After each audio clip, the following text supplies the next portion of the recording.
Hello everyone, and happy Friday night. I do want to let you know my friend Mary is with me in the studio tonight. She does have a microphone on. She's working on her own project, but you may hear her occasionally pipe in while I'm doing the demonstration. So mostly she's just working on her own stuff, but she is here. And if you have questions for her, you can type them out in the chat. Tonight we're going to be working on our Christmas ornaments. These are amazing little projects that I make almost every year. They make excellent gifts, and honestly, they go over so well with my family and friends that I feel like they leave my home before I can even have them made.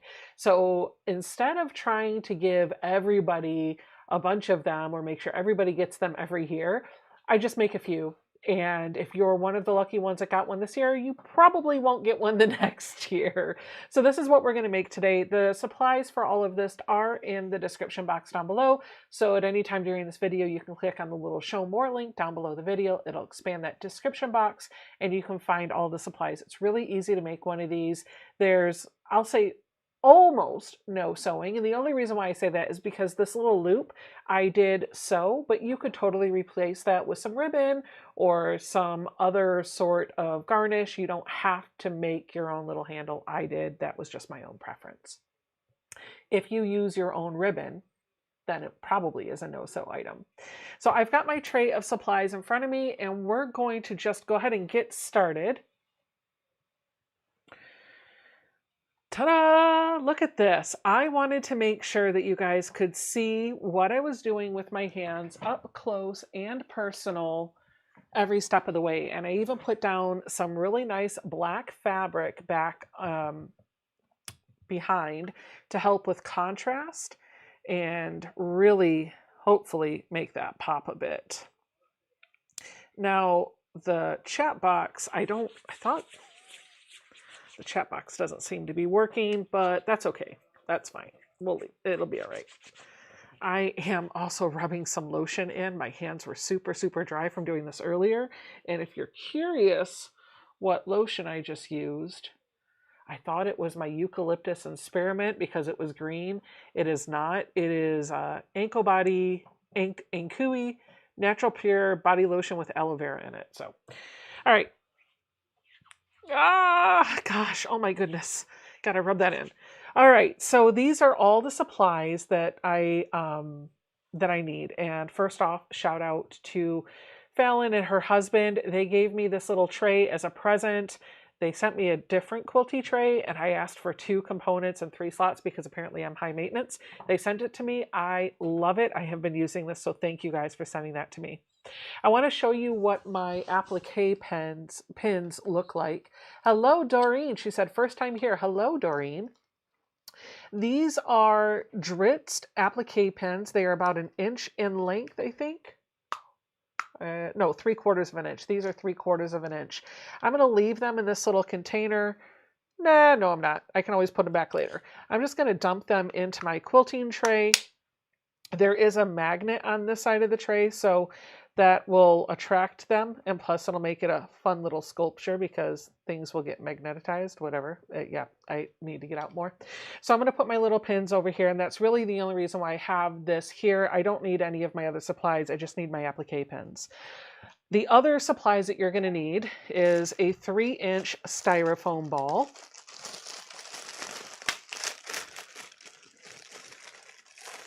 I gotta tell you, I'm not happy to use the styrofoam.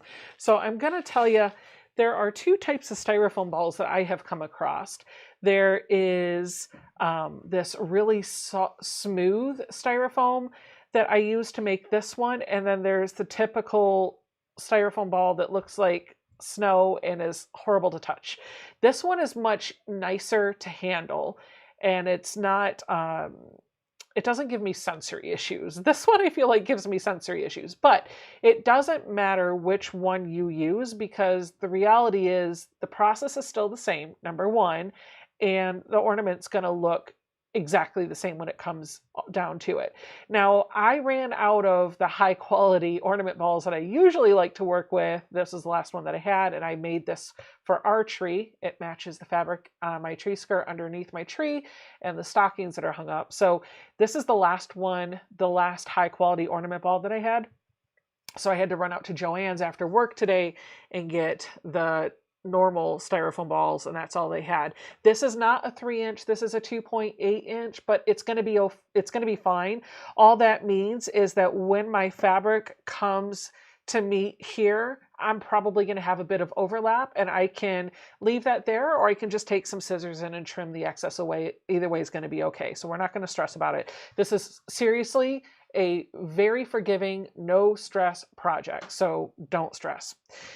After your ornament ball, you're also going to want a 2-inch by width of fabric strip, and that is going to make the strap that you can sew together for your little loop, which we have here. This is just made just like you would a normal strap. You fold it in half and then fold the raw edges into the middle and then fold it in half again and then stitch about 1/8 of an inch down either side, and you just cut off the length that you want to give yourself a little tree hanger. This is another chunk of that 2-inch fabric. All I've done is rolled each edge under 1/4 of an inch and pressed it down so that we can get this ironed and lined up really nicely. And then we go through and just pin all the way around. And then for the rest of this, we have 3 different fabrics that we want to use. You're going to need fabrics that have a really high contrast. And what that means is you're going to be looking for fabric that isn't a big print. Hold on a second. You guys got to go that way. Go that way. Please go that way. Out, out, out, please. Out, please. Out, please. Out, please. Sorry. Got to get kids out of the sewing room. I love them. We have friends over, and they have 3 kids, and one of the oldest, the oldest kid walked in here, and I thought that was going to be okay because she does like to craft and stuff, and so I was just trying to figure it out. But then her brother walked in with jingle bells, and then my daughter was starting to walk in. I was like, no, you guys aren't coming in here. Plus, Christmas gifts are hidden in this room. They don't need to be nosing around. All right. Anyway, where I was is you're going to need 3 different fabrics to make this. And you're going to want something that's really high contrast. And I want to explain to you what you're looking for because this was something I did not quite grasp. I thought I was grabbing fabrics that had high contrast when I started doing these, and I wasn't getting the results that I wanted. I was seeing people online and YouTube videos making beautiful ornament balls that looked something like this, but mine weren't looking like that. And then I realized it was partially because of my fabric selection. Here's an ornament ball that I made years ago.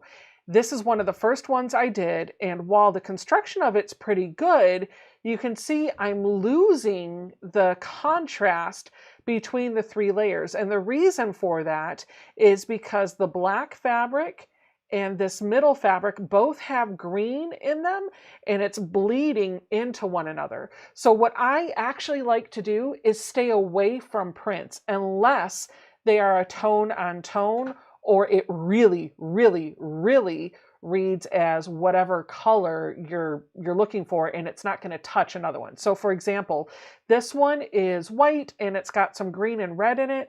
I would use that, but what I really want to look for before I use it is to hold up just a small corner of this piece. Literally fold it in half and then fold it in half again, and then put that next to the piece of fabric that you were gonna hold it up against, like that. And if you still get the contrast that you're looking for and you're not bleeding, your eye isn't, you're not blending those two fabrics, then you're gonna be okay.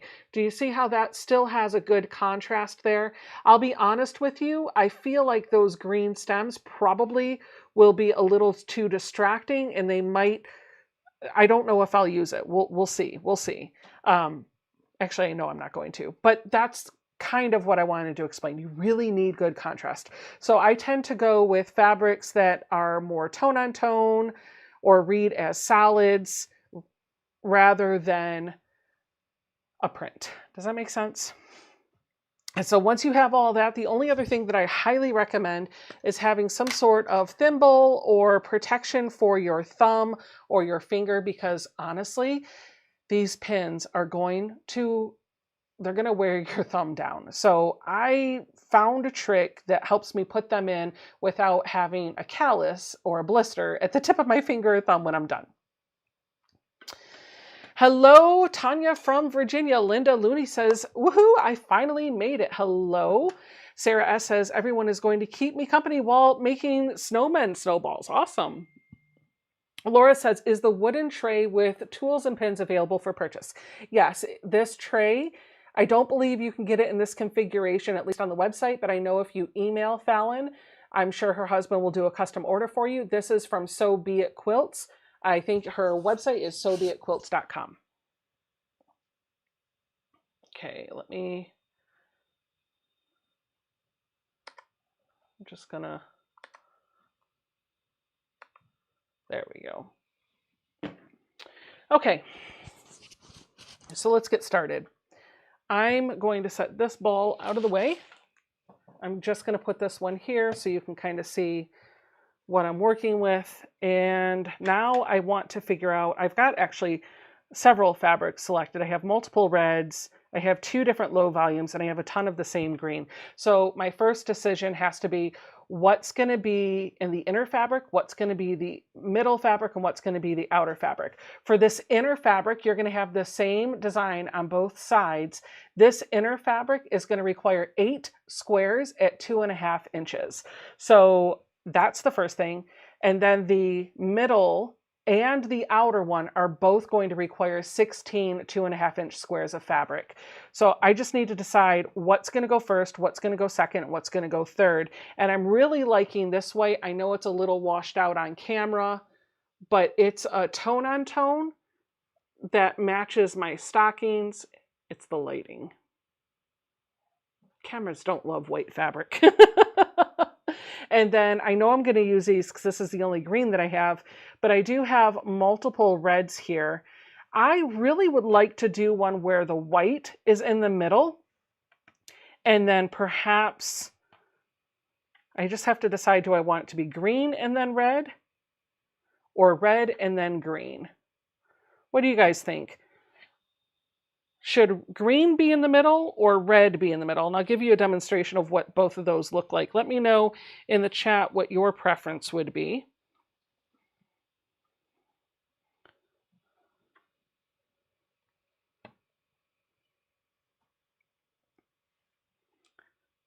Green in the middle or red in the middle? I feel like when I lay them out, my eye can kind of get an idea for how they're going to go together. And this is the other option that I could do, actually. No, see, I might end up losing some of this into the red. I think that might be okay, but if I use this as the wraparound, it'll kind of look like the little points are coming in from the band. So I think I like the red in the middle. Red middle. Everybody, a lot of people are saying red in the middle. Okay, so I know we're going to go with red in the middle. You guys are going to help me design this. Here's your next question. Should I do the green on the end or should I do this cranberry print on the end? I can't do white in the middle this time around because I don't have enough squares for it. And I did white in the middle on this one. So we're going to do a different color in the middle.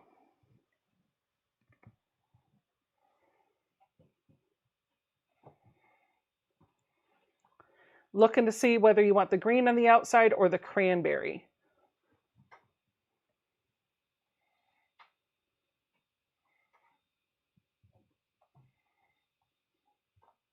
Green, green. Oh, you can actually, Joyce Blackburn, can you do one on each side? Yes, you can absolutely do one on each side. You don't have to have it that way. All right, so what I'm going to do is start with the green for now. And if I decide I want to do cranberry on the other side, I will change my mind and get there. So I'm going to count out the squares that I need so I don't have to think. I need 8 squares of white because that's going to be what's in the center. 1, 2, 3, I think I counted, 4, 5, 6, 7, 8. See, I only had 10. I would have needed 16 of that print if I were going to put it on the outer or inner, the outer and middle rows. And the reason why I'm counting these out is because once I start working, it's just easier to know I have all my supplies on my tray. 1, 2, 3, 4, 5, 6, 7, 8. That's going to be enough for one side. 9, 10, 11, 12, 13, 14, 15, 16, and then 16 green. 1, 2, 3, 4, 5, 6, 7, 8, 9, 10, 11, 12, 13, 14, 15, and 16. If I choose to come back and do some of the cranberry, I can do that later. But I do know the cranberry is going to be an accent, so that's going to get worked into the ball towards the end of the project when I put the ribbon and the tie on the top. All right, so what do we do to start? Well, the first thing we want to do is find the center of all of our squares, and this can be a little bit fiddly. So I just try to fold all of them in half at once. And as soon as I finger press and find the center of that square, I open it back up, wrong side up. And I'm just going to stick one of those applique pens directly in the center. If it's not perfectly in the center and it's off by a couple of threads, it is very forgiving. You're okay. The reason why I'm putting the pin in there is because I know that that fabric is ready to go and I don't have to worry about it. So to find the center, in case you missed that, I fold it in half one way and then in half the other way, and I just squeeze the center part of it, and that's going to make a little finger crease, a little crease on the fabric, and then right in the middle where those folds intersect, I'm going to put my little pin. And this is a tone on tone, so I have to make sure that I'm doing the right way because, shoosh, I have a hard time seeing tone on toe sometimes. Hello, Terry Winchester. How are you doing tonight?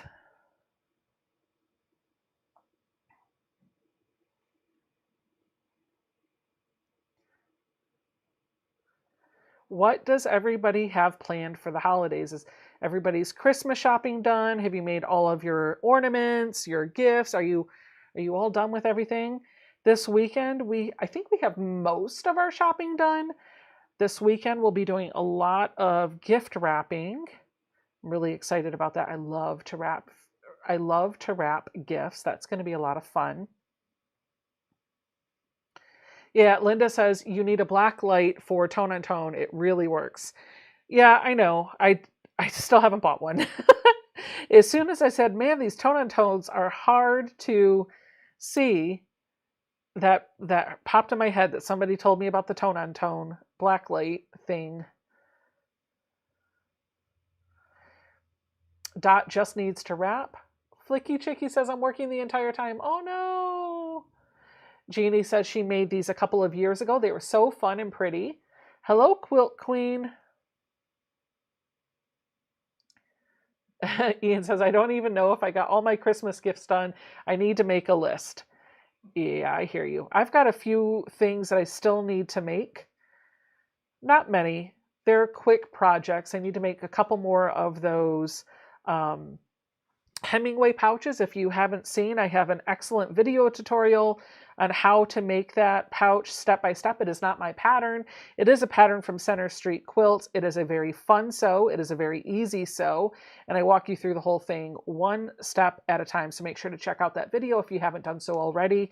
And I am going to be making I can't remember what the next one is, but there's another, oh, it's right here. What is it called? The Holland pouch. It's like a boxy pouch shaped kind of like a toiletry bag. I'm going to make one of those. And if that's something you are interested in seeing a video tutorial for, I may consider doing a tutorial for that video as well. All right, so now that all of my whites have the little pin in the center, spoiler alert, I only needed to do about half of them, but I did more than that. First thing I'm going to do, and it's easy when you first start, is just pick a spot on the ball. And that's going to be your center. I'm just going to push that pin all the way in to the styrofoam ball. And I'm going to zoom you in really nice and close so that you can see this a little bit better. There we go. I'm going to push that pin all the way in. Let's see. Hold on. I've got a question from Darla Sittler. Becca, what kind of zipper did you use on the Hemingway pouch? I believe it was a number 5 zipper. It was a Lori Holt zipper, a handbag zipper from Lori Holt. No, yes, I believe so. Once I had, this is wrong side, I'm sorry, this is right side down, by the way. So I put the pin in through the back of the fabric right in the center, and then I put the pin into the styrofoam ball, and I'm going to fold this over. Now, you can see that it's not perfectly in the center. There's a little bit of give there. That's okay. We don't need to worry too much about if the bottoms don't line up perfectly. All of that's going to be covered up as we go. I'm going to take one side and fold it at a 45-degree angle so that it's lined up with the bottom raw edge. And then, this is what I like to do. I take one pin, I don't put it all the way in, I just put it part of the way in there and I let it stick out. And the reason for that is because if I need to adjust, it's a whole lot easier to pull the pin out when it's part of the way in than going in and lifting it all the way out. That said, if they're all the way in, they're really easy to get out. You just need to get your fingernail up under there. I put one pin there. I'm going to put one pin here, right at that little corner that I folded down. And then I'm going to take the other side and fold that down at a 45-degree angle. And I'm going to do the same thing with 2 more pins. One right in that little corner fold. And then one over here in this corner. So you should have 5 pins for each square of fabric that you put in. One to hold this in and it's covered up by all the fabric, and then the 4 along the bottom. These will be exposed, but that's okay because they're going to be covered up by the additional layers that we do later. I actually leave these pins sticking out until I am satisfied with the placement of all of my fabric. That's just my little tip and trick that I've learned along the way. Sometimes you don't get things lined up absolutely perfectly, and having them not fully committed, this is kind of like basting your pieces, having them not fully committed makes it easier. Yes, Laura, Ian, I think I answered Laura's question about the tray. Are those available to order? You have to go to So Be It Quilt's website to order them. And Fallon is actually in the chat. So Be It Quilt is the maker of that tray. Oh, and if you're talking about the Missouri Star tray, I don't know. I didn't know if you were talking about the wooden tray that's holding my pins. If you're talking about the Missouri Star tray, this came in their Advent box last year. You could look on their website to see if they have it. Also, just a little like cafeteria tray would be fun, like, or a cookie sheet, whatever. All right, so then after we have this turned into a triangle, we're always going to work on the opposite side. We're never going to work next to each other. Like, we're not going to go clockwise. We're always going to go opposite side.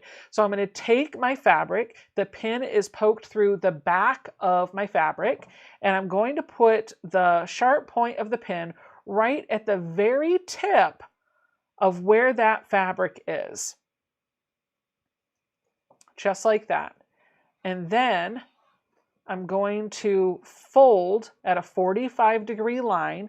And what I'm looking for here is making a straight line with my fold. So I want to fuss with this little corner, this little flap of fabric to make sure that this straight line is continuing and it looks like it's just one continuous line.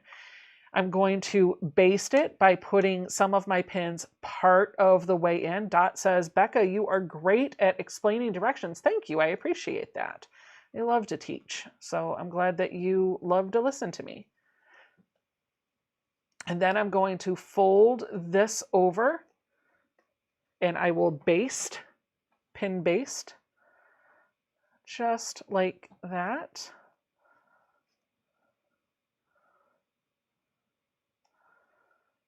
Just like that. So now I've got these kind of pin basted in. I'm not going to commit until I put my other two areas in, just to make sure that my center looks good. So I'm going to pick up my next piece. Again, the pin is going through the wrong side of the fabric directly in the center. And I'm going to come in with my pin, and this time I'm going to try to get it right here in this tip, right where all of those fabrics line up. And this can be a little tricky. I feel like the smoother styrofoam balls are a little bit easier to work with this way.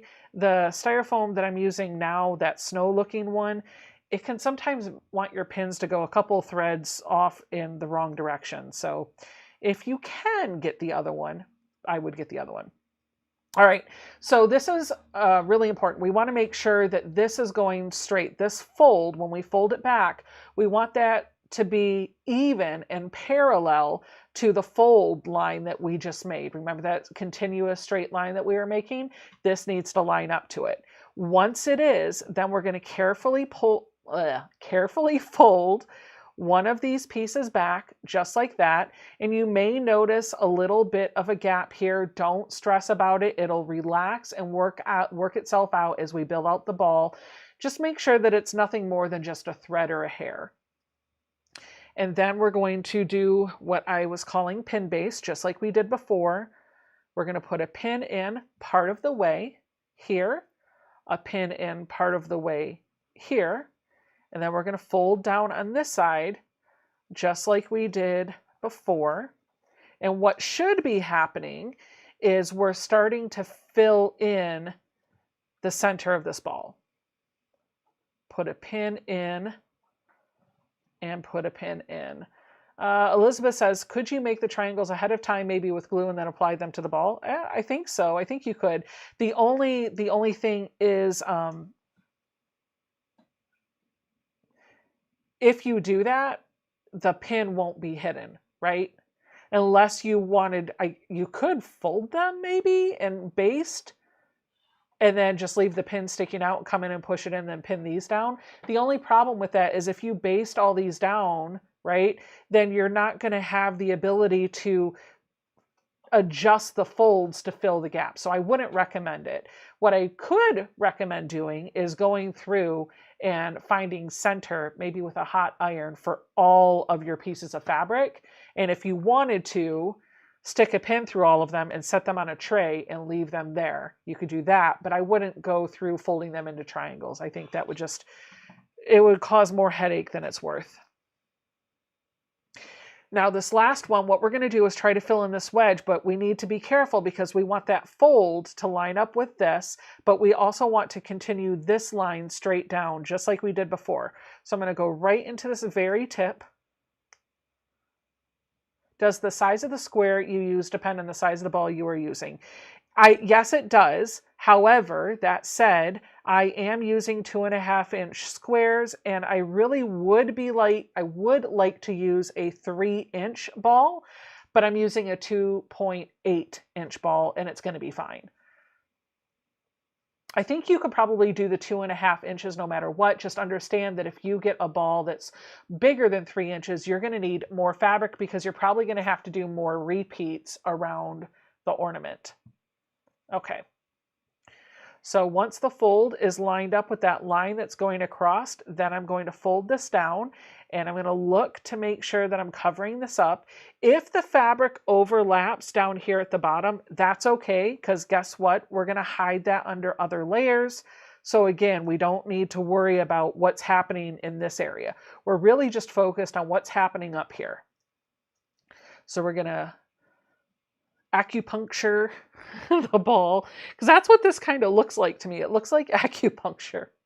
And then we're going to take this other piece and we're going to fold it down, and we should have, we should have that continuous line straight across, just like that. And I'm going to pin baste.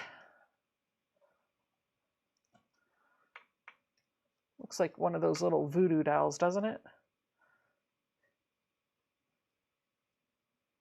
Okay, so that's what we've got.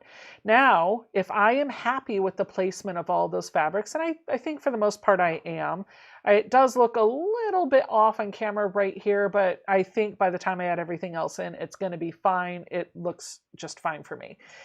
This is where your thimble, and this is my favorite thimble, I got this at Quilt Expo this year, or a polka dot is going to come in really, really handy.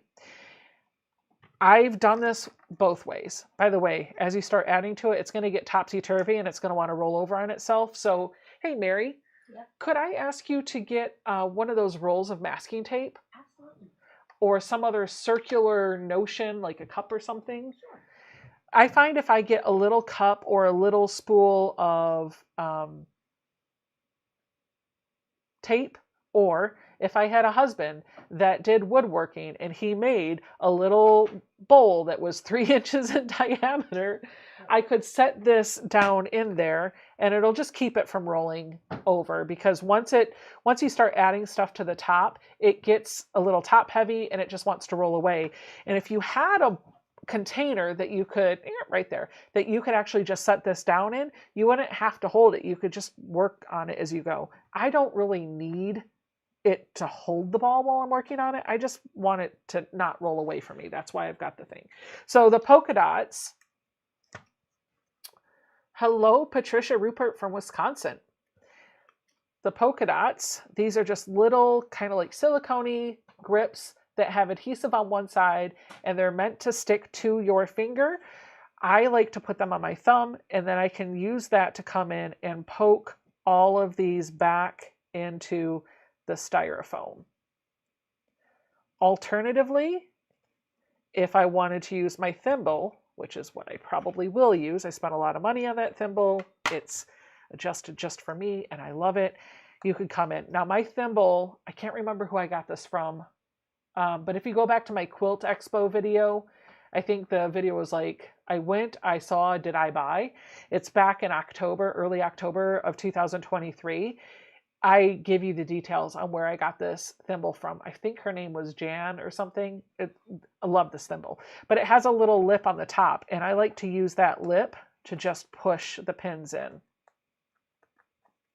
So my fingers are not going to get tired at all. I'm going to let the thimble do all the hard work for me.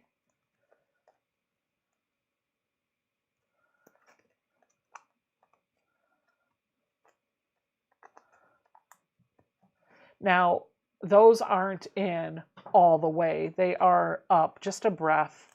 So I'm going to come through and use the base of my thimble to push them the rest of the way in. There we go. And that's the start. So I'm going to set that down, and now we're going to work on the next row. I have to decide what my next color is. We all said it was going to be the red. So I'm going to grab 8, because I need 8 for row 2. I'm going to grab 8 pieces of red. 1, 2, 3, 4. Is that right? 1, 2, I can't count. 4, 5, 6, 7, 8. VR says, have to leave early tonight. Husband came home from work early, going to spend some time with him. Everybody have a great night. Good night, VR. And also, tell your husband we said hey. All right, we're going to find center for these just by folding in half, wrong sides together, and then in half again. Give that a little squeeze. I'm not sure how to pronounce this. I'm going to chop it, but it's Fuwonyu. So is that foo on you? It says, hello, Becca from West Virginia. Hello.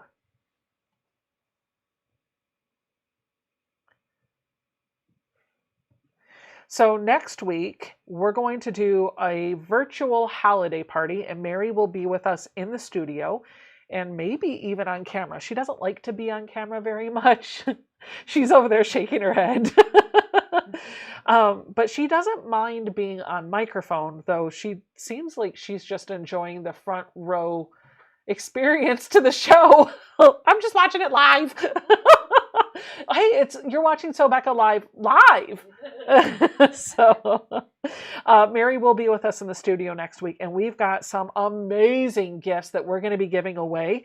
I do want to let you know right now that the prizes will be open to everybody worldwide. However, if you win and you're outside the United States, I will be asking for you to help with shipping costs because I ain't made of money. Foo on you said, you got it right. Yay. Awesome. So you'll want to make sure to come back next week. And we're strategizing how to do a virtual white elephant gift. Spoiler alert, it'll be 5 lucky participants that we pick that will get to play the virtual white elephant gift. But don't worry, there's going to be other gifts to give away as well. The only thing is, you have to be here on the live stream from 8 p.m. to 10 p.m. Eastern time next week to be eligible to win any of the prizes. So there you go. Hello, Pat Strawhouse. All right, I've got all of these folded. Go ahead, Mary. I said, hi, Pat Strawhouse.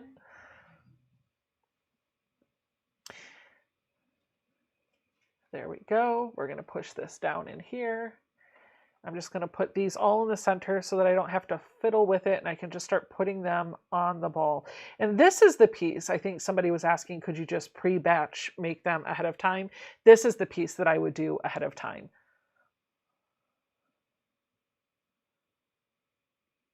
Oh gosh. Bill says, Crafty Panda, did you see the video of the mini pulling a camper?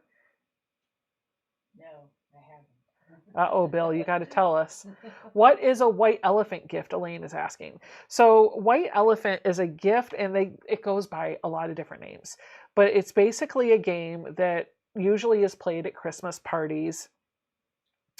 And the way it goes is everybody brings in a gift that's valued at X amount of dollars. And you don't buy for any one person in particular, you just bring a gift that you would like to give. Sometimes people bring lottery tickets, sometimes people bring money, sometimes people bring things that they want. You just brings a gift, a wrapped gift, and then everybody that's participating basically takes a number. Hey, you don't have your microphone on, right? No. Okay. Okay. Everybody takes a number, and you start at number 1 and you go through the line. Number 1 picks their gift, and then they obviously have to pick from the center, and then they unwrap it. And then number 2 picks their gift, but when they pick, they get to choose whether they're going to steal an unwrapped gift or a new one from the middle. And when they steal the one from the middle, then they can unwrap and show everybody what it is. You always unwrap if you pick one from the middle. But every time you go, the person that's number gets called, they get to choose whether they steal or whether they pick a new one to unwrap. And then at the end of all of it, you get back to number 1 who never got a chance to steal, and you give them one final chance to steal. And then some people, depending on how big of a crowd you get, they put limits on the number of times that items can be stole, all sorts of things. So I've got a way that we're going to be able to play that virtually, and I hope it'll work. So you want to stay tuned. All right, so the next step, we're going to put our next row on. And this can be very precise if you would like it to be, but it doesn't have to be. You can totally eyeball it. What I use is my finger as my measurement. So I take my thumb and I place one edge of my thumb right in the dead center of the ball. And at the other edge of my thumb, I'm just going to put that pin into the ball. Then I'm going to adjust the fabric so that this fold is running parallel to that crease that we made earlier. You want to make sure that that's nice and straight, nice and tidied up. And then fold it down. And when we fold it down, the fold that we're making here, it should be continuing this line. So you'll want to fuss with that a little bit if it's not lined up just right. And then you're going to pin baste it just like you did before.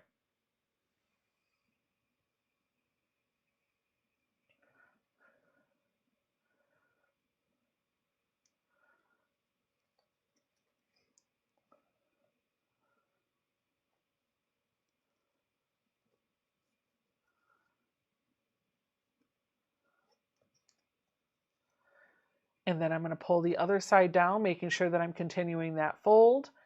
And I'm going to pin baste those two corners. I'm not going to push all of the pin in yet because I don't want to commit to this. I want to be able to adjust if needed.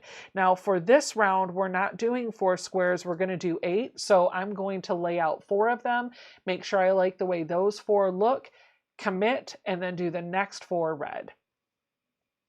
Remember, we're always going in opposite directions. So once we have this side done, I'm going to pick up my next square and I'm going to take my thumb and use that same measurement, put the pin right inside the crease, the same distance from the center that I did on the other side. Make sure that the crease of my fabric is going parallel to that seam that's up above. Fold this down at 45 degrees, making sure that we're continuing that fold, and fold this down over here.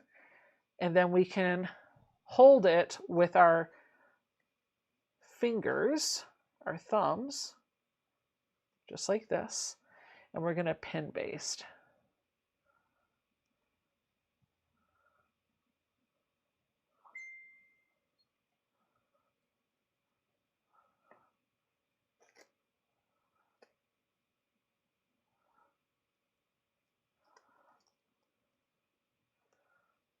Like Katie's saying that she doesn't like the white elephant gift because she's never had a good experience with it.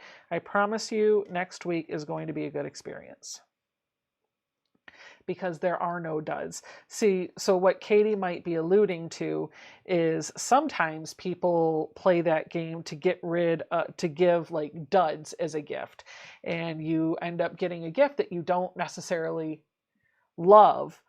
I promise you guys, it will be worth your while. The white elephant gifts will be the big gift that I give away. There will be 5 of them, and we're going to do them towards the latter part of the evening. Dirty Santa. We always call it Dirty Santa. Yeah, I feel like we can't even call it white elephant or Dirty Santa because it's not like, I don't think anybody's going to get a dud gift, but you're going to get a chance. You're going to get to pick the gift from the pile, and you're going to get a chance to choose whether you open a new one or steal.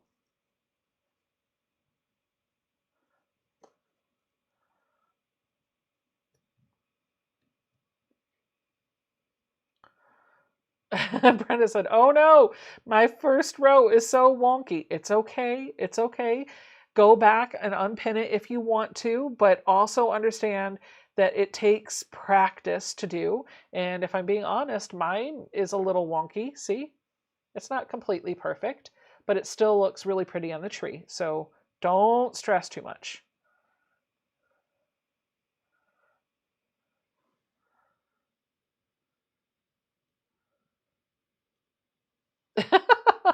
Lady Fair said, it's so weird not to see Ian at Becca's, but he's probably falling a lot less.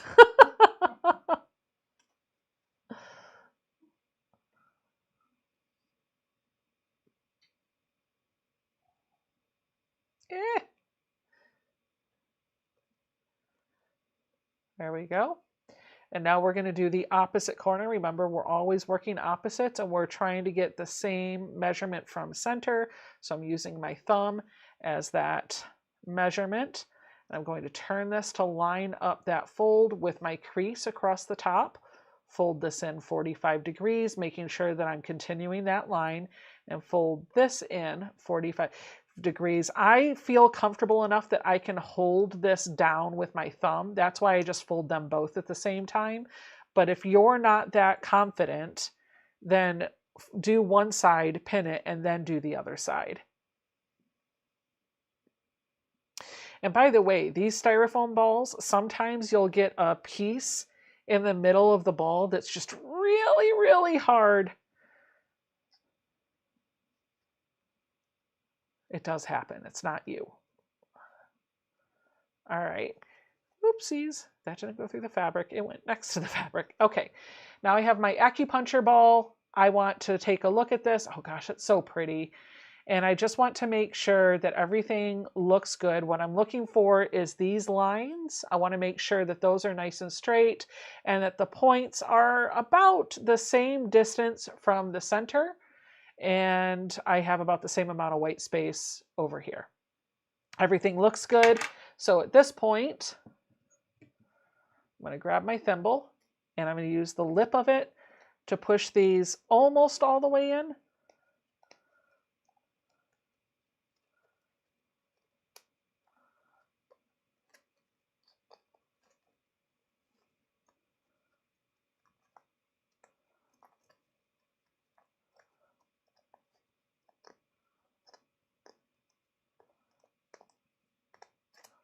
Oopsies.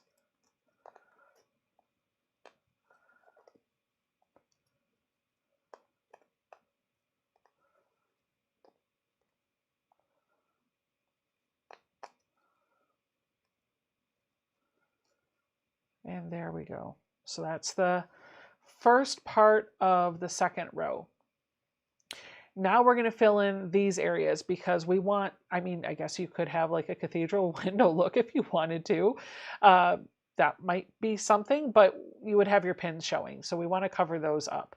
We're going to make a star. So we've got to put our points in these four corners. So we're going to turn this and we're going to do the same thing, but we're going to do it in this area.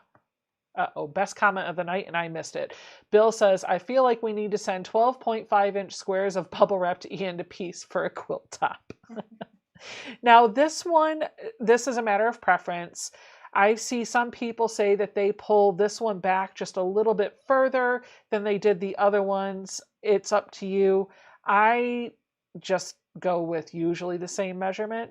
So I'm going to use my thumb to measure from the center, and I'm going to find that measurement. Here's one of those hard parts of the ball. There we go. And I'm going to push that down in there. Now what I'm looking for is to make sure that my fold is parallel to here. I'm going to make my 45 degrees. And I'm looking to make sure that I'm continuing that line. And then I will pin baste. Kim says, I love this demo. Thank you for this idea. Awesome. Elizabeth says, this makes me think of prairie points. Yes, it does, because they're basically just that, prairie points, right? I'm going to zoom you out a little bit because I'm pulling this back towards me some as I go. And I feel like I keep pulling it off camera. So this will at least keep it in shot for you.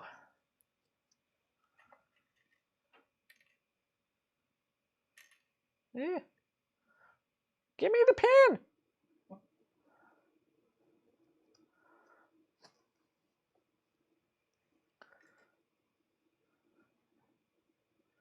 There we go. Just like that. Oh, so pretty.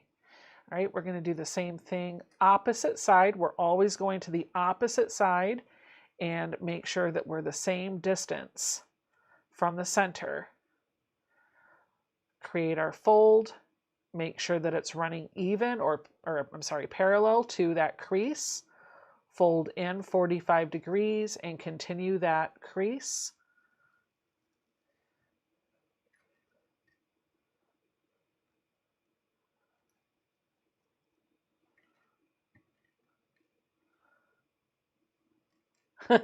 Janet says, thimble is vital. I don't know how to use a thimble on my first, I didn't know to use a thimble on my first ball. Sore finger, lasted for days. Yes.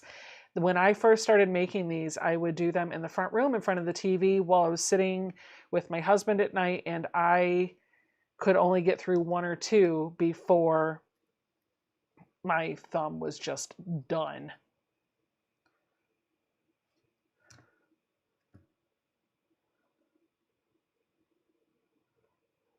My pin fell out of the, no it didn't, I lied. My pin did not fall out of the center. All right, now we're going to come over here, about a thumb's width away from that center point. Jewel says, how long does it take you to normally make one of these when not teaching? About an hour.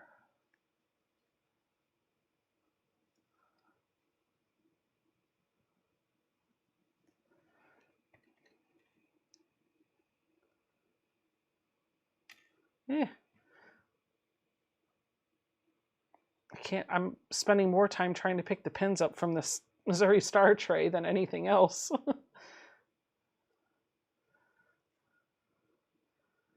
If I just move my quilt tray from Fallon over to the right side, then I can stop putting them on the tray, which is proving to not work the way I thought it would. I'm just trying to minimize the amount of reaching I have to do.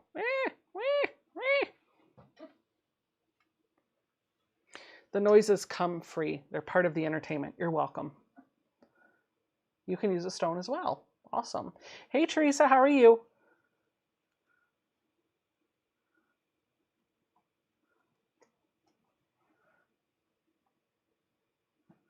Dumb question. Do you leave the pins in forever? Yep, you sure do. And that's not a dumb question. There's no such thing as a dumb question. I have heard some smart alecks take that and say there's no such thing as a dumb question, just dumb people. Have you ever heard that? There's no such thing as dumb question, just dumb people. I feel like that's harsh.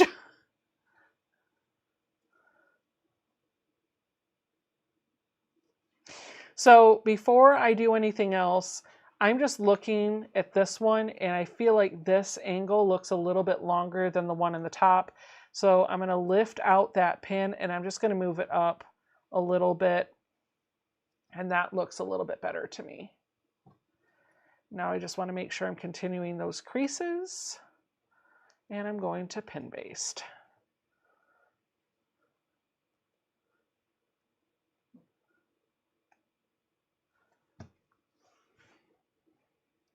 And by the way, Mary, I was not saying you were dumb. Oh, Oh, not you, Mary. Mary in the chat. oh, sorry.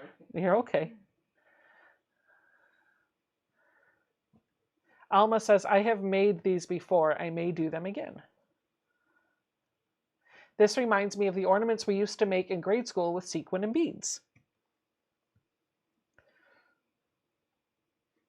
All right, now I'm going to take a look at this. Ooh, something looks wonky to me. What looks wonky? Something looks wonky. I think it's this one here. I think it's this fold. So I'm going to take that out. I'm going to take the basting out. And yeah, this one isn't directly in the center. So we're going to try this one again.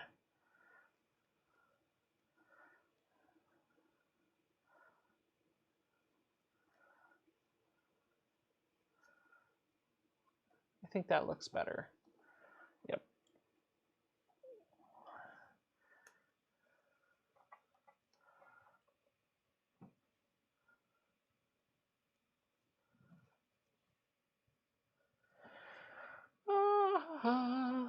Teresa says she had to use a ruler. I've done that. I've done them with rulers too. I've also done where I mark a unit of measurement on my forefinger instead of trying to get a ruler over here, and I just use that. Mary says, oh no, I didn't think you meant that, but I sure felt dumb sewing a French seam in a pillowcase today. I feel dumb doing things that I shouldn't feel dumb at frequently, so you are not alone. That does happen.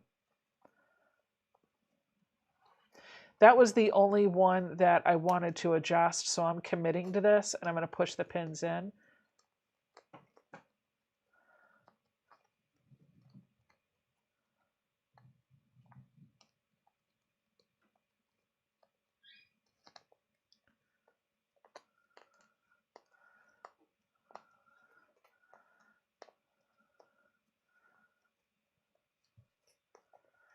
Push, push, push, push, push, push, push, push. This one still looks, oh, you know why? This side right here looks a little bit longer than the other white sides. Okay, this side. So I'm gonna just, if I have to pull them out, I just lift up on the fabric and it'll pull the pin with it. I wanna move this whole triangle up just a little bit, so I'm gonna undo this one. This is where if you're using a ruler, this will help you because I'm eyeballing my measurements. And as a result, you can see it can look a little wonky if I didn't get the eyeball good. I feel like it's this one too, isn't it? This one's up too far. So if I wanted to fix that one, I could just pull this out. I'm taking this little bit apart as a lesson, like as a teaching moment. I don't know that I would necessarily have worried about that, but I just want to show you that you can undo a couple layers if needed. You don't have to take the whole thing apart. You can just adjust that one or two pieces. So for this one, I'm going to lift the side up over here, and I'm just going to come in. And I think what I was seeing is this side needed to come back a little bit more, just a hair. Okay, we're going to continue that line. And however it ends is how it's going to end. We're not going to worry about it at this point. But you can see if something happens and you need to adjust, recovery on this is really easy. All you have to do is lift the fabric that had the pin in it, and it should come right out. Now, the thing that you'll want to keep in mind is you can't stab the styrofoam with the pins too many times. At some point, you're going to start running out of, you're going to have a really big hole that the pin won't stay in. So just, I wouldn't keep doing it. Yeah, however it is how we're going to leave it. Whether it's wonkier or wonky less. Okay, now over here, I actually think it's wonky less. Okay.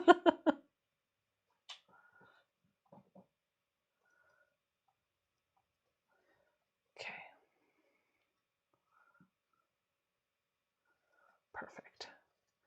Becca, have you ever made a smaller ornament? Nope. I think the smallest ball that I've worked with is the size that I'm on right now, which is the 2.8. One of those little seam rulers that has a little guide you could slide where you need it. Not sure what it's called. Oh, the seam gauge, like from Nancy's Notions. Yeah, I know what you're talking about. That would work. Good night, Bill. He says, good night, all. I told myself if I get up and work, then I can quit from noon until okay. Oh, quilt from noon. Got it. All right. Laura says, I use the lines on an index card to keep my spacing consistent. It's more flexible than a ruler. I like that idea. I don't think my finger is the most exact unit of measurement, but given that I used my finger, this doesn't look half bad. But let's try to put some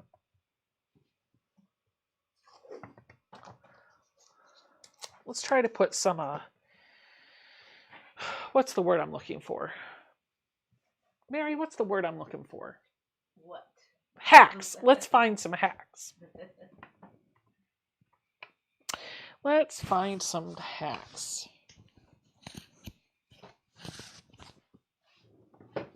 Santa baby. Ba, ba, ba, ba, ba. So I got a little piece of that blue masking tape.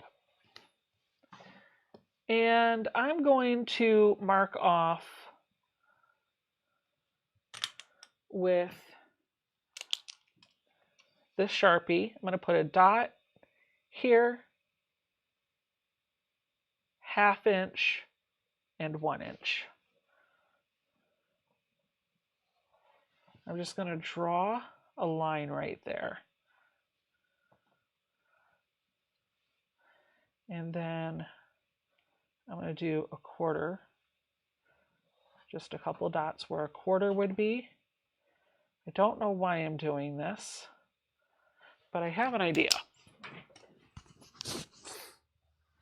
Mountain Life, Mountain Life. Hello, thank you for subscribing. All right, so I think what I can do, I'm going to fold the tape over on top of itself so that it's not tacky and I can just use it as a flexible ruler. This is now 1 inch and I have my 1/2 inch and 1/4 inch marks marked. So maybe I can use that to get a more precise fold on the next round. This one I feel like I got, let's see, from, oh look, that's so funny. Here's my makeshift ruler. From the center, it was approximately a 1/2 inch to all the points. So this next round, I want to be a little bit less than that. You can still keep a 1/2 inch if you want, but what I want is a narrow bit of red before the green. So I'm going to aim to do a 1/4 inch. So just like I did before, I'm going to get 8 pieces, find the center, and put a pin through it from the back side. Karen says, I have used 2-inch balls and they work just the same, just use smaller squares. 2-inch squares would work. Okay. So it seems like for every 1/2 inch of your ball, starting at 3 inch, you'd go down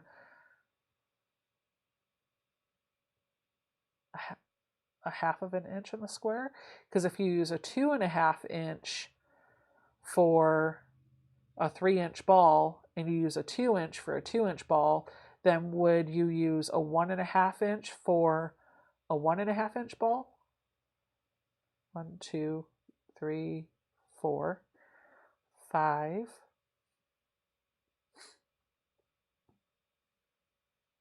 Dot says, I want to make these, but that would entail going to the store. 6, maybe a Monday task. Well, I've got some mods in the chat that are active. Let's use this as a moment for y'all to show your channels off, give yourself some love, promote yourself.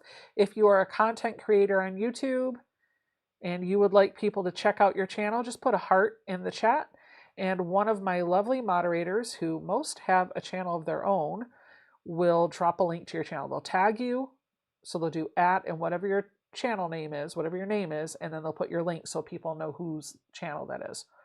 3, 4, 5, 6, 7, and this one will be 8. And then don't forget, the mods all have channels of their own and they'd love it if you check out their content.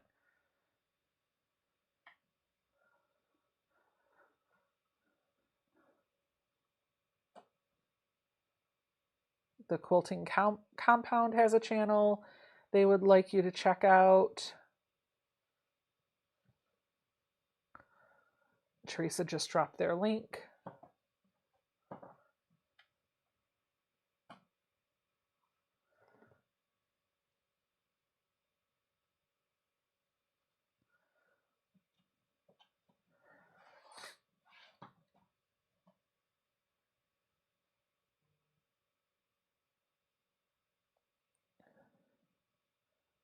Martha's Creative Life.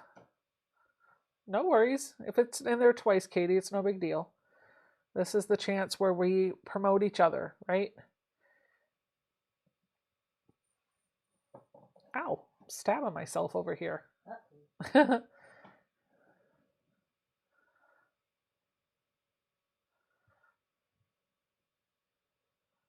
Really? The only person that wants to promote their channel tonight is Quilting Compound? Do we have like 5 people in the chat? Where is everybody?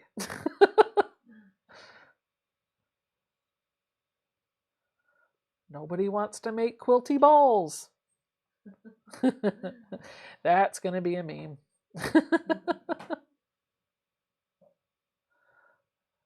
All right, here we go.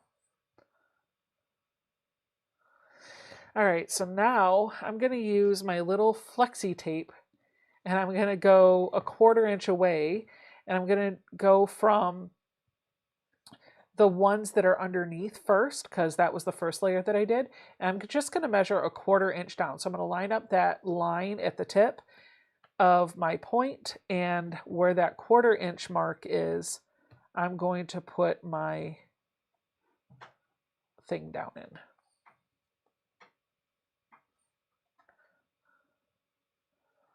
Oh, and the pin just went right through the fabric.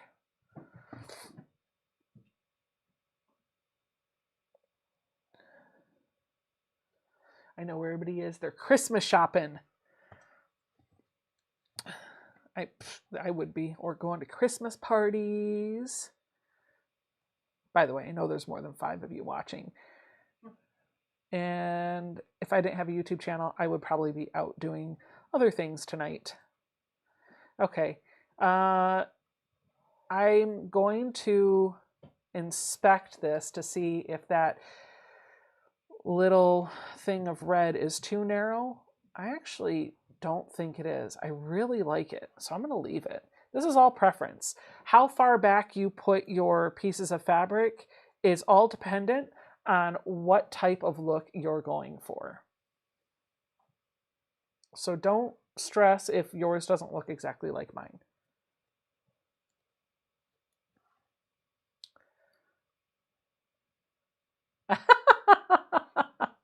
Katie said, okay, so I ordered the acorn pen on So Yeah Notion Night. Where has this been all my life? I should have listened to you sooner. I was not a believer. I will tell you, I was not a believer the first time I got that Notion. I did a video for it. In fact, if you go watch the video, that's when I first got the Notion. I just was, I didn't understand how, I didn't understand the points or the, why that Notion or where that Notion would, yeah, I didn't understand when that Notion would be the most beneficial. It's not in traditional piecing. It's in applying starch to seams for pieces of fabric that you cannot starch yet. And it gets your seams super flat. It's game changer for FPP. Liz says, I went to a craft show last year and a lady was selling these for $25 and she sold more than 100 balls at the event. I keep telling myself, like, I want to make a bunch of these and take them to a craft fair. And then I just don't have time. I have all these ideas of things that I want to do. I just don't have the time to do them. So, yeah, I could, if you do craft shows and you're looking for something to make, this is definitely a popular item. My husband, oh, you know, he's probably not even watching. My husband loves these. He has one in his office on display year round. And a coworker at work bought one of these from me years ago when I first started making them. And he keeps his on display. You could make these and just put the loop around it, but no, don't put a hanging loop, and put them like on a little globe stand or a little pedestal just to set on display. My husband went to James Madison University, and his favorite colors as a result are purple and gold because those are the schools of his college, or colors of his college. Gosh, those are the schools of his college. Get a life, Becca. Anyway, it's been a long day. So anyway, I took the sample one out to show him earlier, and I was like, what do you think of this one? He said, oh, it's great. Now where's my purple and yellow one? So I'm kind of like, well, maybe I could make him, I've got purple and yellow fabric on the shelf. Maybe I could make him a purple and yellow one for Christmas. He would love that. Because he ain't getting a quilt before Christmas, right? That's not happening. But I could give him a ball.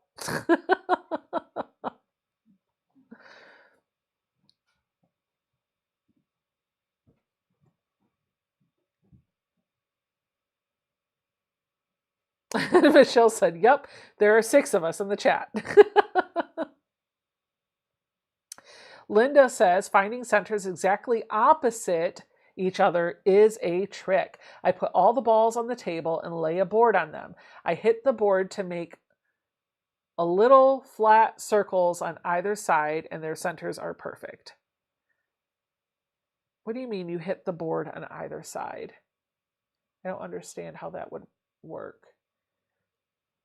Yes, John and Kelly, I believe it's Kelly, says you can also put pictures in the center and put fabric around it in the same pattern. Yes, I've seen people do that, and I was thinking maybe if I could find like a little JMU fabric, if I could fussy cut out the Duke and put it here and have the star, the dog, if I could fussy cut around it. I was thinking about that too, but I don't think I have any JMU fabric on me, and I don't want to spend money on more fabric. We spent enough money on Christmas this year. You destashed it. I destashed a whole bolt of that JMU fabric, didn't I? Mm-hmm. Yeah, that's right.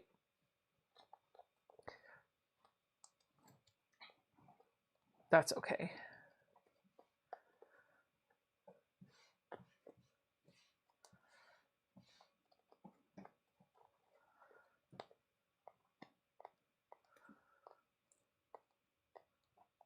Hey, can I ask you to get something for me? Sure. On my bookshelves, there's blank postcards. They're not filled out yet. Christmas tree ones? No, right on top, on the top shelf. Top shelf. Oh. Yep. Just set them on this table over here, please. Over here. Just set them right there. Thank you. Sure.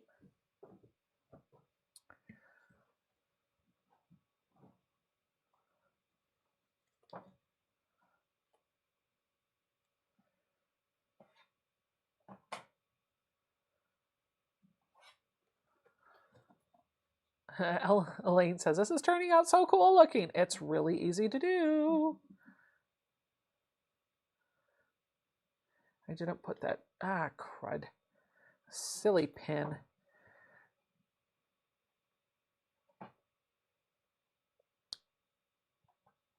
Karen says, I use the seam to find a circle on it, and then I make a 90-degree line for the other circle and find the centers. Okay, that's one way. Brian Springer says that red fabric is so beautiful. It is. It really is. Now, if I could just get my 1/4-inch guide. There we go. Robin says it looks just about like a flower. It does.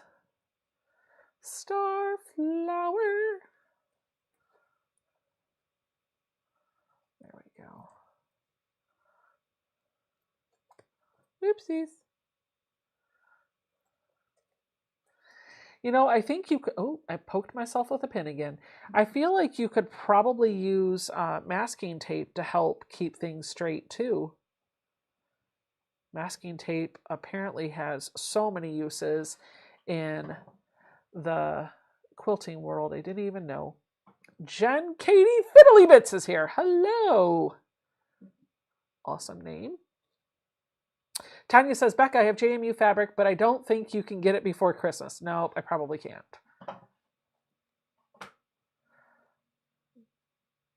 All right. I'm not worried about it. I'll pull purple and gold. And next year, maybe I'll put a little Duke dog in the middle. I'm going to do the opposite side at 1/4 inch. Foo on you! Says it's going to be pretty. Yes, I agree. Hi, Mona. If somebody could drop Mona's channel link in the chat, I would greatly appreciate it. She wasn't here when we shared our channels, so let's let her share hers.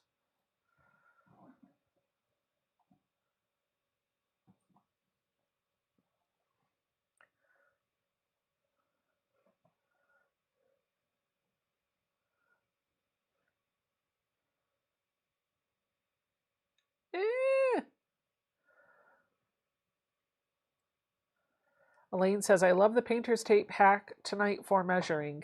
I feel like I can make it an even better hack if I do this on my finger and measure, because I'm using the 1/4 inch. and I'm going to use the 1/2 inch. So I'm just going to measure 1/2 inch here, and 1/4 inch will be the dotted line. And then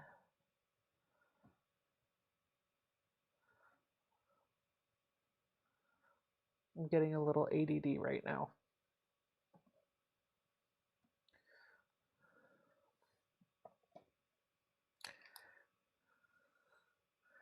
There. So now I've got 0, 1/4, 1/2. What did you do with the washable pen? I put it on my finger. I made a little temporary tattoo. I thought that's what you were doing.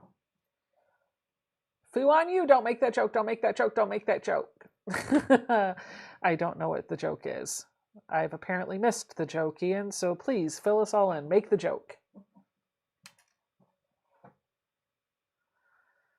And if I didn't care about the marking on my finger, I would just draw it right on my finger.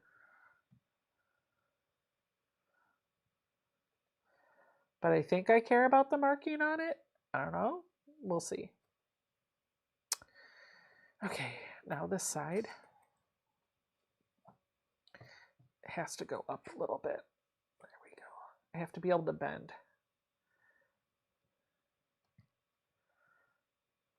Oh, Tanya, that'd be great. Yeah, I'll take it. Tanya says, if you're going to use it for the future, I can send you a bit. It's just a scrap, but it does have the dog on it. That'd be great. I'll take that.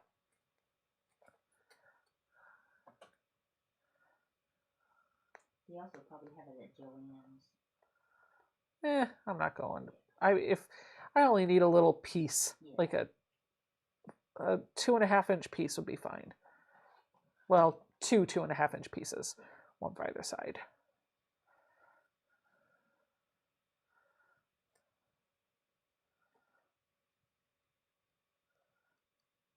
Can you print a mascot on? Oh, that's a good idea. You could print it on fabric. And I do have that EQ8 fabric that I used to make my labels. So I could even print off. Ooh, that could get really interesting, because then if I really wanted to make this special, I could print out people's pictures. Oh my gosh. I just had a great idea. What if I made like a in memoriam? Like I printed out a picture of my dad and did one, printed out a picture of Jason's dad and did one. Oh gosh, that would be cool. Listen, you guys are giving me ideas. And now this side, 1/4 inch down.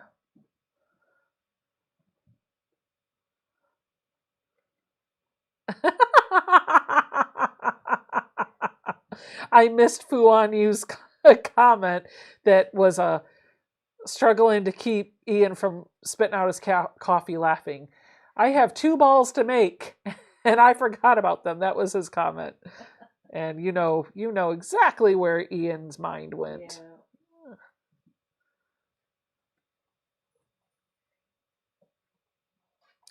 My pin is, there we go.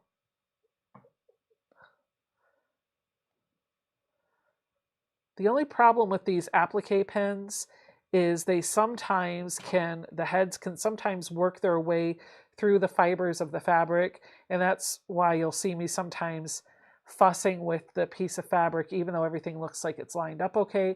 It's because the pin in the head of this is really just giving me a hard time.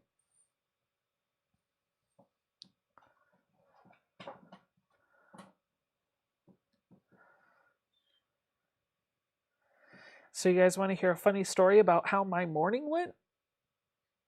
Oh, let me tell you. And I'll start off the story by saying I didn't go to jail.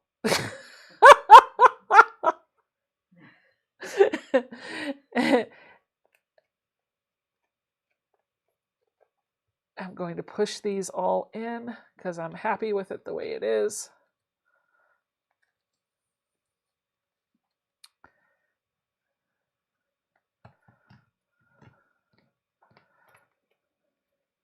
And you'll have to guess in the comments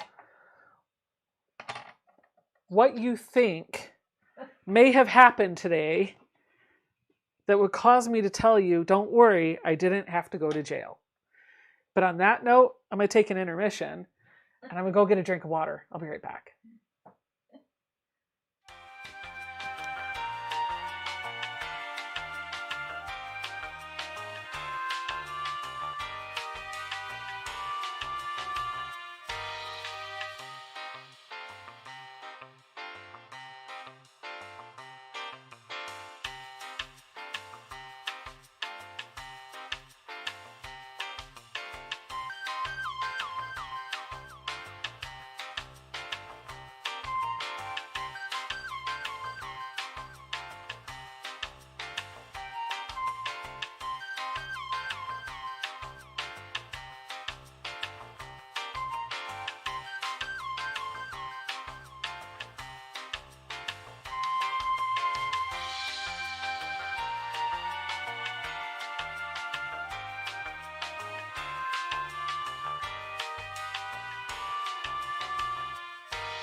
All right, I had to get some hydration. You guys are killing me with the comments. Let's see. Hold on. Let me, hold on. Hold on. These are good. Are you ready, Mary? Yep. And we're going to read off some of the ones that we've got, and then I'll tell you the story, and then I'll work on my ornament a little bit more. Actually, no, I'm not going to finish this on camera. But I will tell you that once you're done with this side, I'll tell my story. I'll show you how I find center for the other side. And then I'll talk you through how I put the ribbon around, which is really, really easy, and how I attach the strap on this so that you have all of the information. But I can tell you I'm not going to finish an ornament on the live stream tonight. So there's that. But I do want to see what you guys have been working on. So whatever you've been working on, take a picture of it, post it to the Facebook group. Exclamation mark Facebook in the chat will get you a link over to the So Becca and Friends Facebook group. And after I tell my story and do my demonstration, I'm going to hop over there and share with the world what you guys have been working on. So now's your chance to share with the world what you've been doing tonight. All right, the comments. Let's see. Let's start off. Da, da, da, da, da, da, da. Speeding ticket? Did it involve road rage? You took something by mistake. Ian says, I know what happened and I can't wait to hear how it went this morning. He does. Michelle, by the way, she wanted to know what kind of paper was that for printing pictures. It's EQ8 paper. Yeah, right? Yes. EQ8 paper. Yes. Just like Electric Quilter 8, but it's fabric. Starbucks ran out of ingredients for your favorite drink. Improper lane use. Someone used your fabric scissors to cut paper. Use the HOV lane with only one person. Someone used paper for interfacing that doesn't wash out. Turkey bowling at the grocery store. Ian said, everyone's guess is so tame.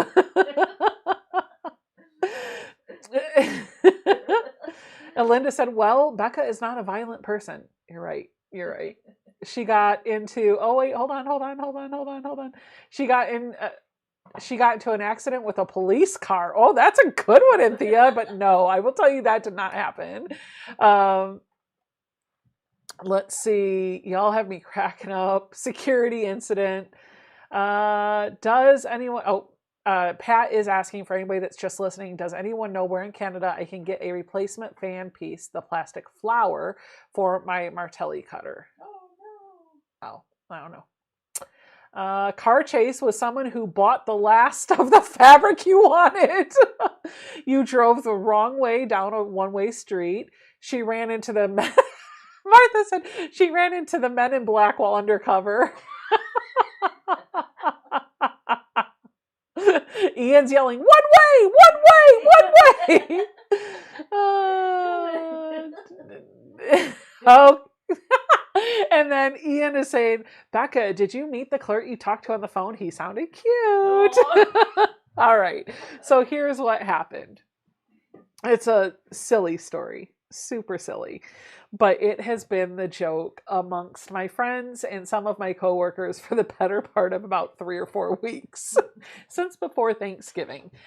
So right around the end of October, I got a jury summons. And it was for November 13th. Dun, dun, dun. Dun, dun, dun. And I got the notice.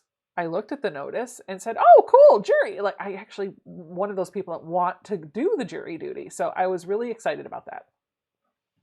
I didn't put it in my calendar.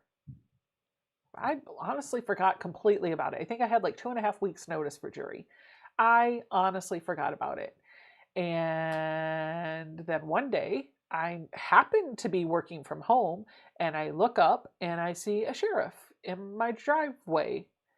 And I have no idea why the sheriff is here because we are law-abiding citizens.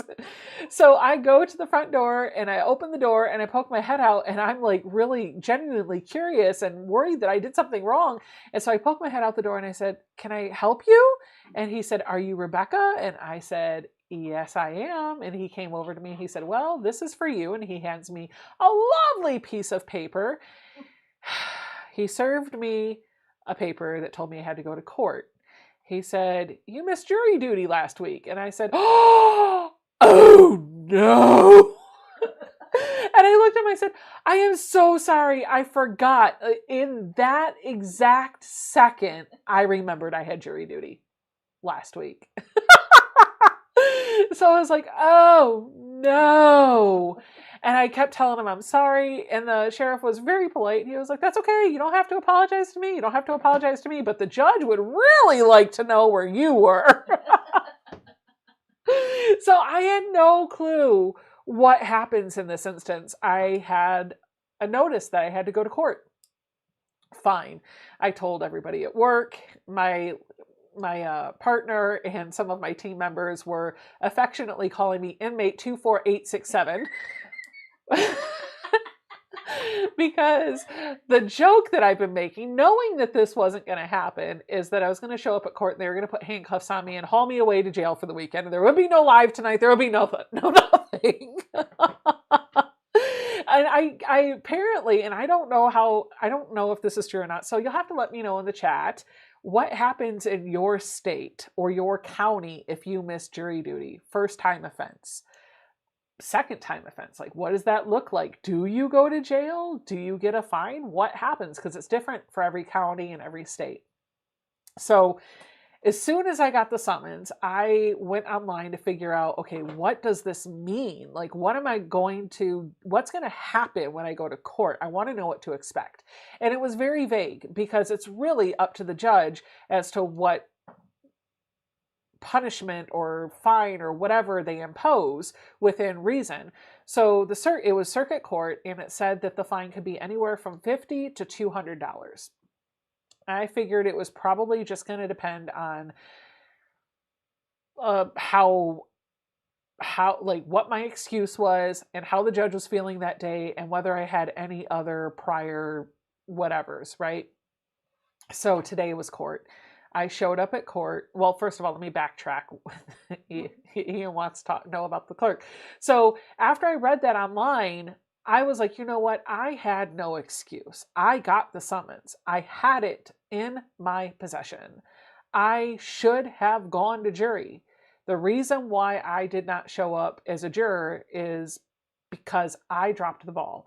I didn't put it in my calendar. I didn't put it on the family calendar. I didn't do anything with it. I just looked at it and said, okay, I'll do something with this later. And I did nothing with it. So it's entirely on me that I wasn't there. That is entirely 100% on me. So I own it. So I wanted to know if I could just pay the fine. Like with a speeding ticket, I haven't, knock on wood, I haven't got one of those in a very long time, but with a speeding ticket, you can just take the hit, right? And pay the fine and be done. And so I called the circuit and I was like, the circuit court, and I got the judge's clerk and whoever I was speaking to, he was on speakerphone and Ian heard his voice. That's why he was saying, he sounded cute. I asked if I could just pay the fine instead of taking a day off work. And he's like, well, I don't know if it really works that way. Let me check with the judge and I'll get back with you. She's on the bench right now, so I'll call you back later today. So he did call me back later today. He was like, no, the judge would really like for you to come in. And I was like, okay, got it. Thank you. I tried. So I just put it out of my mind until today. But I'll tell you what, I woke up at 6 o'clock this morning and I could not get back to sleep. And I just laid there going, I have to be at court on time. I have to be at court. And in my head, like it was at 9 o'clock. So I wanted to be there at 8:30. I was like, I cannot miss this. I cannot miss this. So finally about 8 o'clock, I roll down the driveway. I get there very early. I go in and it was really kind of interesting. I thought it was interesting. I liked it. I was just watching the proceedings and how everything was unfolding. But I'll tell you, there were a number of people that got called before me, and two of them, the two right before me, both were summoned for missing jury duty. The first individual goes up to the podium and the judge asks him why he missed jury duty. And he said, I just forgot, Your Honor. I'm a school teacher. Grades were due. I got busy and I dropped the ball. I don't think he said I dropped the ball, but he said he was a school teacher. The grades were due. He was really busy and he just missed it. And so the judge said, thank you for your honesty. And then basically gave him a $25 fine and just put him back into the juror pool so that he could get called up again. Person number 2, this guy, I legitimately don't think he knew why he was there. I don't. He walked up to the podium and the judge asked him, why did you miss jury duty? And said, you're here because you missed jury duty. Where were you, basically? And the guy just started babbling for like 5 minutes almost about how he owns a business and he traveled before and he's going to travel later this month.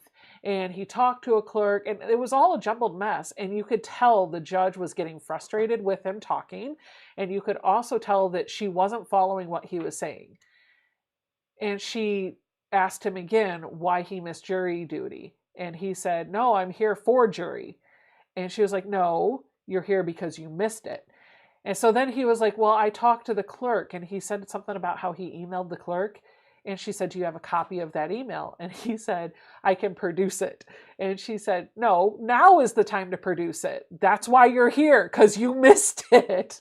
And he was like, oh, I see. And she just looked at him and she was like, it seems like you're giving me an attitude. You're just making a bunch of excuses. $50 fine, and we're going to put you back into the jury pool. And she was very stern with him. And he just kind of stood there and went, okay. And she's like, you're excused. And he just stood there. He still just stood there. I legitimately think that there was something else going on. Maybe he wasn't comprehending what was going on, or he wasn't native to, maybe he wasn't a native citizen. I don't know. But then she called me and I walked up there and she looked at me and she paused for a beat. And I think maybe she was gaining her composure from the last guy, but she paused for a beat. And I looked at her and I just lowered my head. And she said, you missed jury duty. And I went, yeah. And she said, why'd you miss it? And I said, I have no excuse. It's on me. I dropped the ball. And she said, thank you for your honesty. $25 fine will put you back into the juror pool. You're excused. So I left and I called Jason and I was like, well, I'm not in the clink. But I'll tell you what, if another summons shows up at my door, you better believe I'm going to be at that courthouse. I'm going to have alarms on my phone, on my computer. Mary's going to be calling me. Don't forget you have jury duty tomorrow. I'm not going to miss jury duty. So let's see. Let me see what we've got in the chat, because I'm curious what people are saying. Oh, Denise said, I like Denise's comment. You slapped a Karen. Let's see. Sarah says, I live in the country where I live. In jury duty is for the whole month. Oh my gosh. Wow. Ian says, in Texas, they put you in jail. Tot says, I need a t-shirt that says inmate 24867. Shelly says, here they reschedule you. Lady Fair says, in Illinois, I know one person who had to serve for 6 weeks on the grand jury, no monetary punishment other than missing work.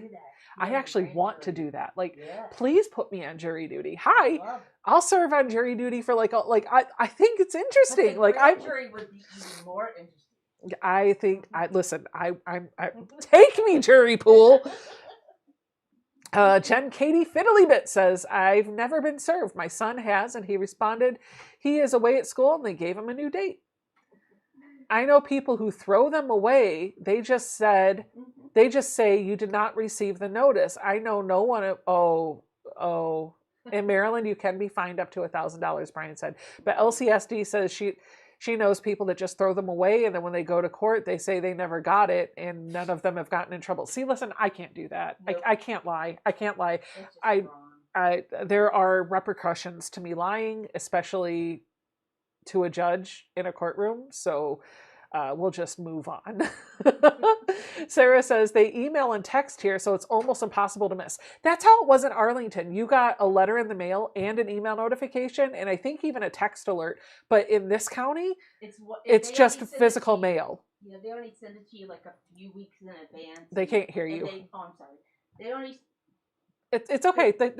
Anyway, they only send it to you like few weeks in advance, and they don't send you reminders. Okay. Sorry. No, it's okay. Just put your microphone on so when you're talking, because otherwise you come in faint, or I'll have to repeat it. Okay. That's it. Just put on your little collar. Tracy said, I had a notice for jury duty in October, was given some questions to mail back and a phone number to call to see if I was selected. Oh, that's like a screening. Yeah. Where did you? Oh, it's right here. You didn't even pick it up.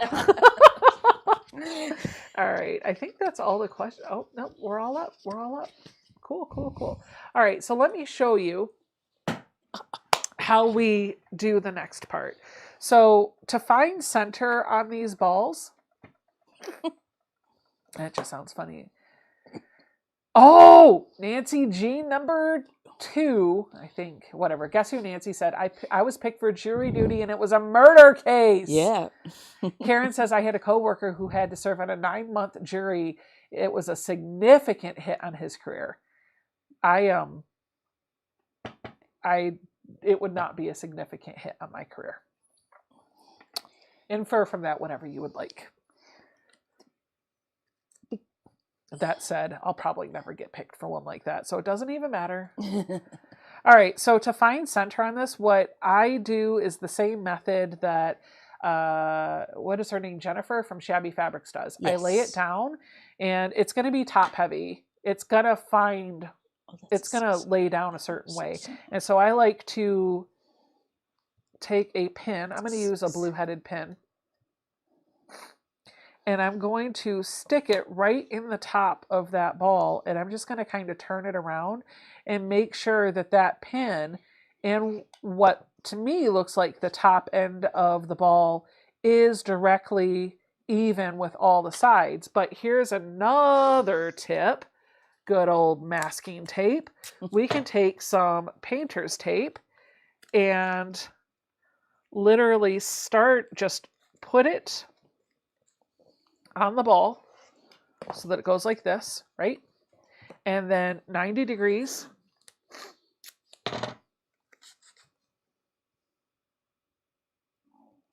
Just like that. X marks the spot. And now all I got to do is go right in the center of there. What should be that?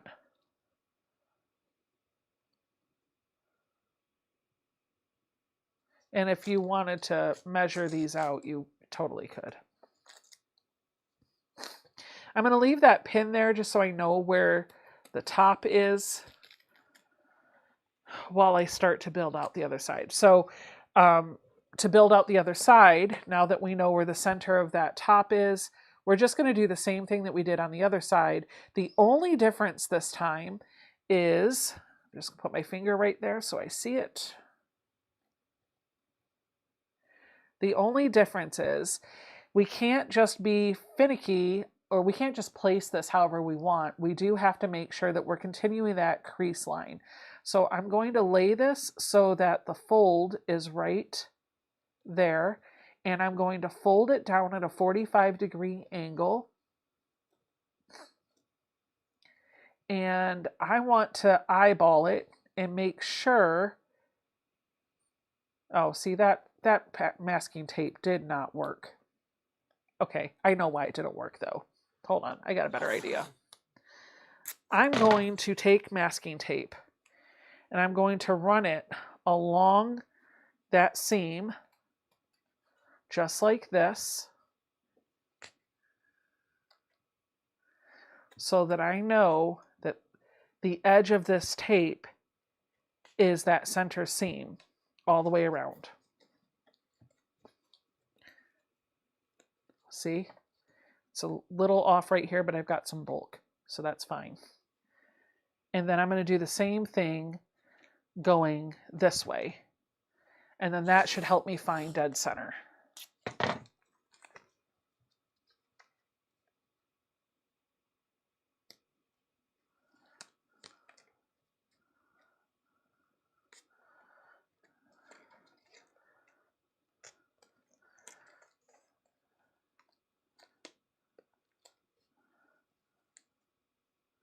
Yep, that's what I thought it would be right there. Is this going to really work?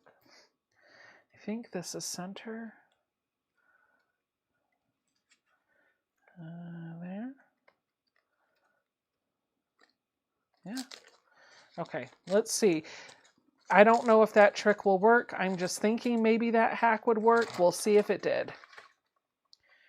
It does look like it's center. Where's my little, here we go. All right. So I'm going to put this right where that pin is. I'm going to pull this out. And now I'm going to lay it down. And I want to make sure that this fold is going parallel to this seam.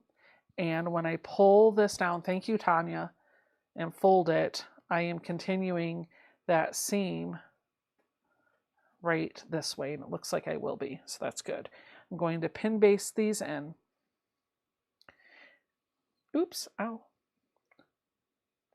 Honestly, once you get the center piece started, it works up really quickly. You just want to make sure that every time you add on, if possible, you are trying to continue to line up these seams with the other side of the ball. But you can see on this one, here's the center seam here, and this one's over here a little bit. These don't perfectly line up. That's okay. Remember, you're going to put a piece of ribbon on there that's going to separate the two sections. So if these creases don't line up, it's not the end of the world. It is forgiving. What's most important is that this side of the ball looks good.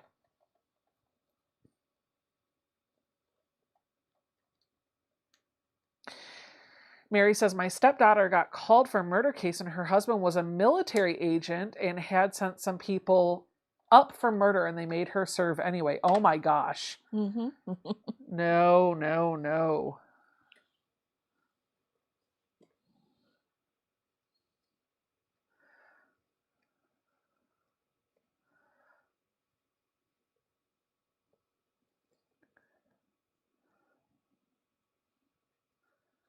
And this is the same thing that we did before.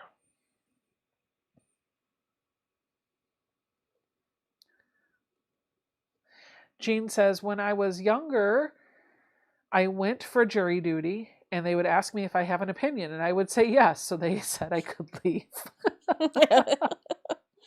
I love to serve in juries. Yeah, right? Mm-hmm. Oh, use 2 rubber bands to find the center. That's an excellent idea, Laura. I would recommend that. I think that would be a lot better than the masking tape.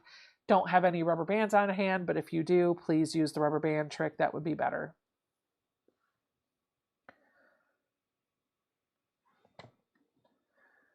I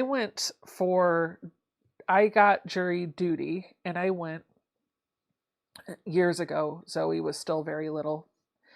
And I sat in the juror room for a long time. And then finally, we had a courtroom that I had to go to. And I was so stinking excited.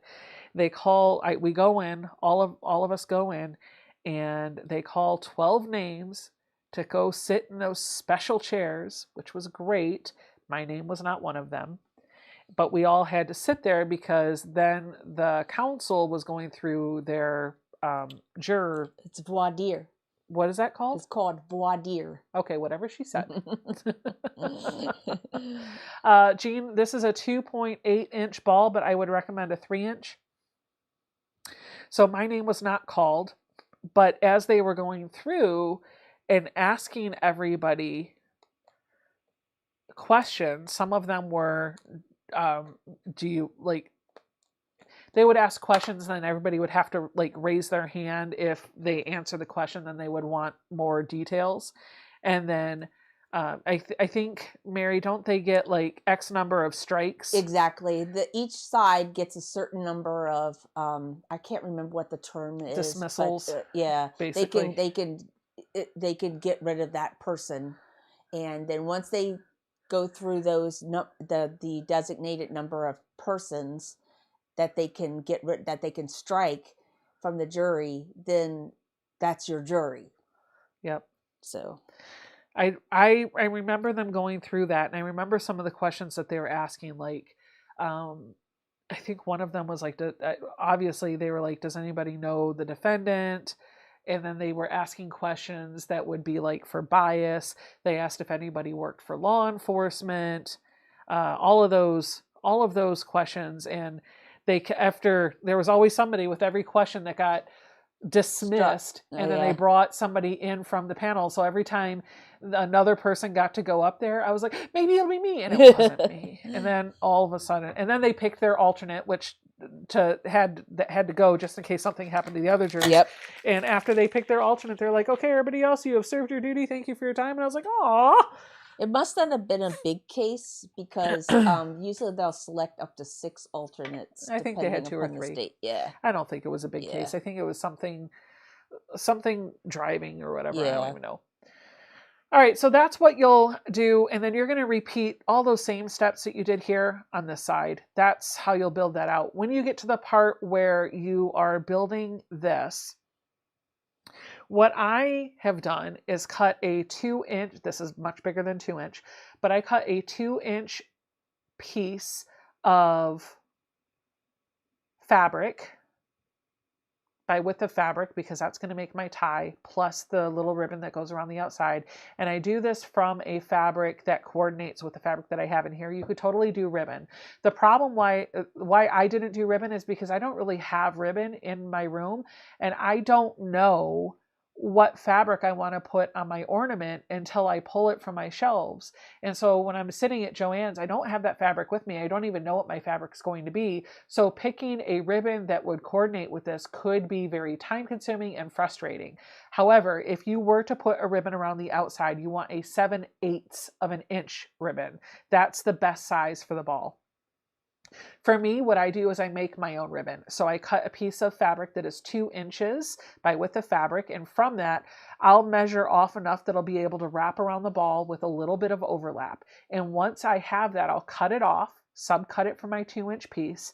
And I'm going to fold each side under about 1/4 of an inch. So what I have is a 1-inch ribbon that goes all the way around the outside. And if you look closely, when the camera focuses, you'll see I actually have just put pins all the way around. I start off by taking the end and putting it here. Here's the end. I folded the end under so I don't have a raw edge here, and I put a couple of pins down, and I just hold it taut, and every so often I come in and put a couple of pins. This would be a great idea if you have like some decorative beads or decorative pins that have really pretty heads that you would want to put in here. You could line them up all the way around. That would be really fun. For the strap that I made it just like I would any other strap. Fold along the long edge to find the middle, and then fold both edges, long edges up towards the middle, and then fold it in half again, and then top stitch. And then what I did is the same thing here. I just put it down in the middle, and I put like 3 pins in there to really hold that in so that I can move this around and fling it and do all the things. And that was hilarious. Did you lose it? Yep, it went rolling. I get it. They see me rolling. So anyway, that's how you would attach that's how you would attach. Hey, thank you for, this is what I was trying to do.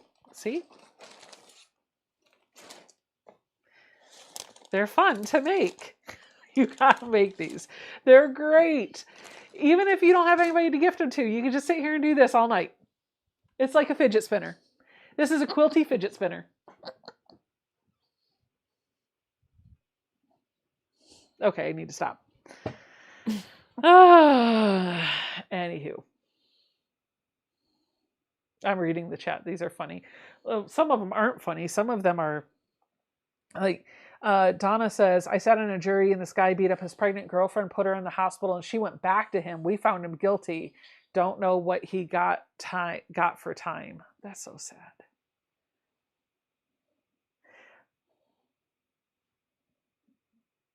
Becca's throwing balls, y'all. Hello, Karen. It is secure, right? Like if I can whip it around, it's secure. So that's how you finish them. I have one halfway done, more than halfway done. I'm going to be able to finish that tonight. And this one's going on my tree after I'm done flinging it around. And I'm going to put all of my supplies back on my little tray. I hope this project was fun for you to watch. I hope it inspires you to try it. It is an easy thing to do. And I hope you make a whole bunch of balls and you send me pictures of your Christmas ornaments. There are some on your Facebook page. Because I almost said the other word, and I definitely don't want pictures of those. All right, let's go take a look at the Facebook group and see what you guys have all been working on today. We're going to refresh the screen. You're welcome, Mary. Okay, here we go. I'm going to go to new post. Oh my goodness. Katie says, I'm still working on the wedding ring quilt.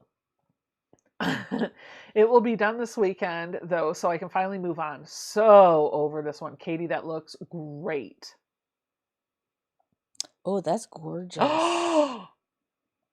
Oh my goodness. Terry says, I repainted and rebuilt a vintage machine from 1940.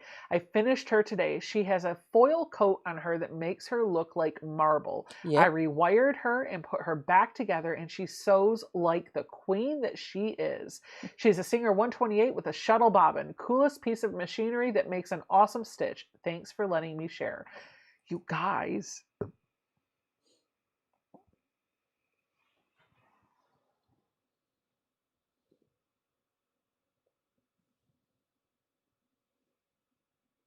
That's not what I have. That's smaller than what I have. Much smaller than what I have. That looks like the size of like a featherweight. Right? Oh, Oh, you're not seeing oh, the screen. I'm sorry. Yeah, no. I was looking at it before.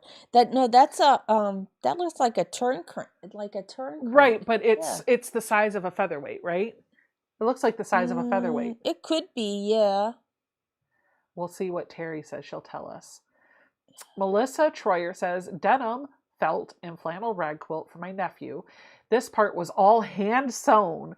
I'm adding another 3 rows to the outside to finish it up on my Centennial Singer 1591, and it should be done for his birthday. Kudos on hand sewing that. Oh my goodness. Wow. Oh, Brenda, it looks great. I love it. Nice job, you. Good job, Brenda. Michelle says, earlier this week, I finished this runner for my desk at work. It was a panel that I cut down and added sashing in. Okay. Very cool. Wait a minute. Hold on. Oh, okay. Sorry. You know how, I don't know about you guys, but sometimes I just read and I don't fully comprehend what I read. And so after I read it, I have to sit and reread it quietly to myself to comprehend what I just said. So I literally was looking at the picture and I saw like her work phone. It's obviously her work desk. And I'm like, wait, you get to play with fabric at work? And then I realized, oh, wait, no, desk runner. She made a desk runner. She just said she made a desk runner. Oh, so let's take a look at this. That's actually a really neat idea.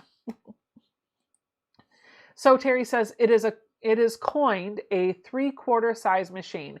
If you give me the serial number of yours, I can tell you what you have. Mine could be a hand crank as well. Mary, is my serial number easy to see on that hand crank? It's probably on the back side. Could you get it and write it down for me? Yep, I will. Thank you. Uh-huh. Oh, no, it's right here. Cool. It's you want me to tell it to you? Oh, yeah. Okay. Hold on.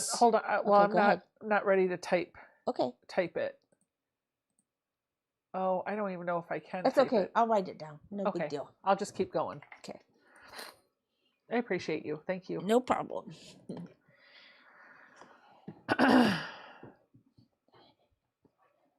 All right. Michelle made all the quilted angel ornaments. Those are so cute. Working on a quilt for my dad, Ronnie says, attempted a block Tiffany made on one of her lives. Love it. Buffalo Bob. First, thank you. Mm-hmm. Buffalo Bob says this is the first time paper piecing with the help of Stephanie Fulton. Stephanie Fulton is a doll. By the way, speaking of Stephanie Fulton, how's my quilt doing down there? It's wonderful. I love it. Oh my gosh, you guys. So Stephanie sent me another I've slept quilt. with it every night. I showed it off in Mary and I had an impromptu live on Tuesday. You'll have to go back and check that out and hear the story about the quilt that I have and see what it looks like. But thank you, Stephanie, for another quilt. Mary is enjoying it.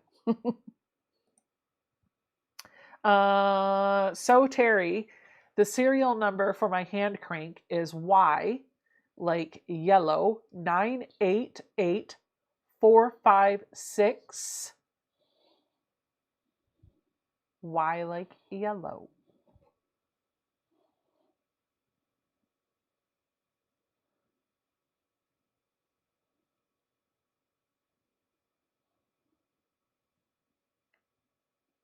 Why am I blanking on the word for Y in military speak? You know how they do like, oh yeah.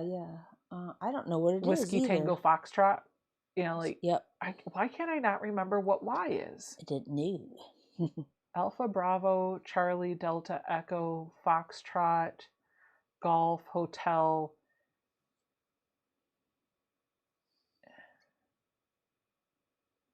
Julia.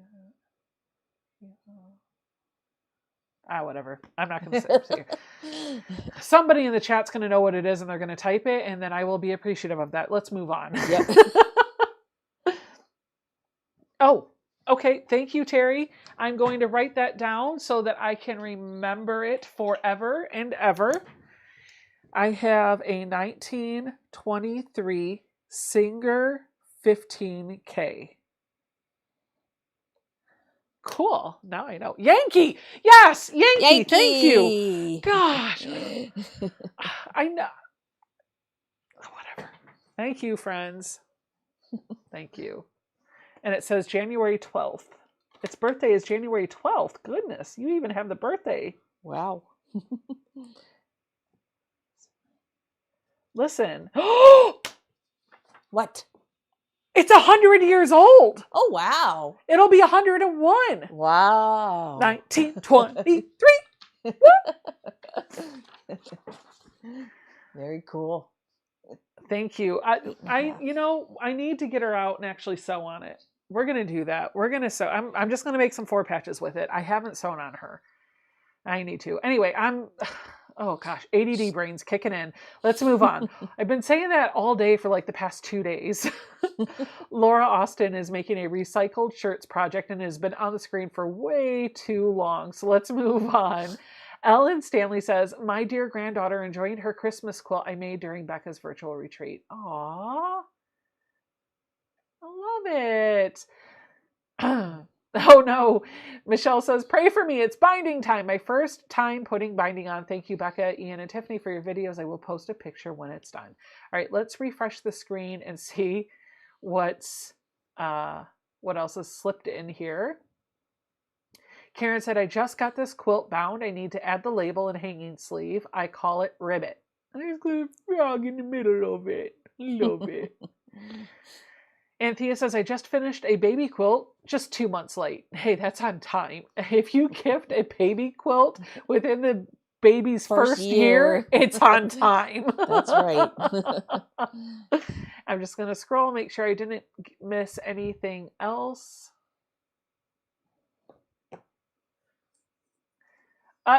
Shelby said, I think January 12th, 2024 is a Friday, just saying.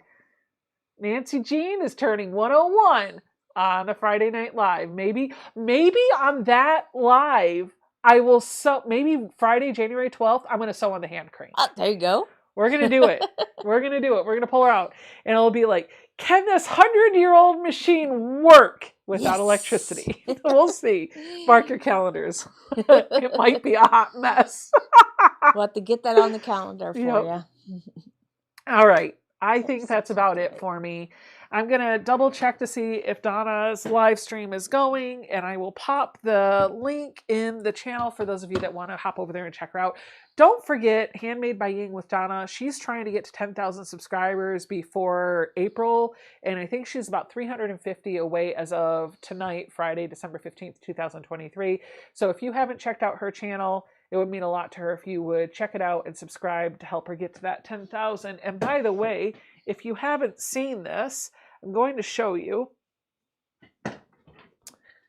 I made her a play button because YouTube does not give you play buttons when you reach fun milestones between 0 and 100,000 subscribers. And they ought to, because 100,000 is a lot. And while it doesn't need to be a big, huge silver play button or anything big, it could be something small. It could be something small. They do nothing for you. So I'm going to do something. So she's going to hit 10,000. I'm going to mail this postcard to her. It's already made, but I'm not mailing it until she hits 10,000. So you guys, if you want her to get that play button, you got to subscribe. All right, let me... Oh, thank you, Jean. Your video on binding is great. I appreciate that. Thank you.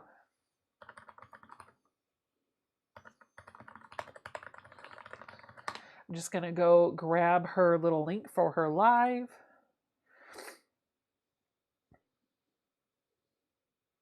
share here, and I'm going to drop.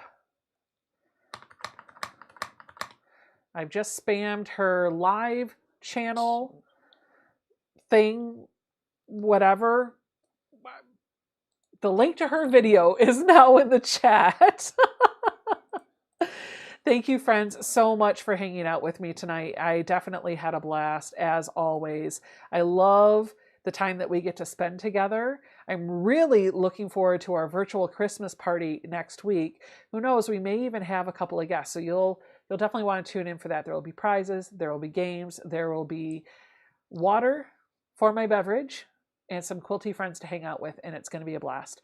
Thank you for hanging out with me tonight, and I'll see you guys all in the next video. Bye!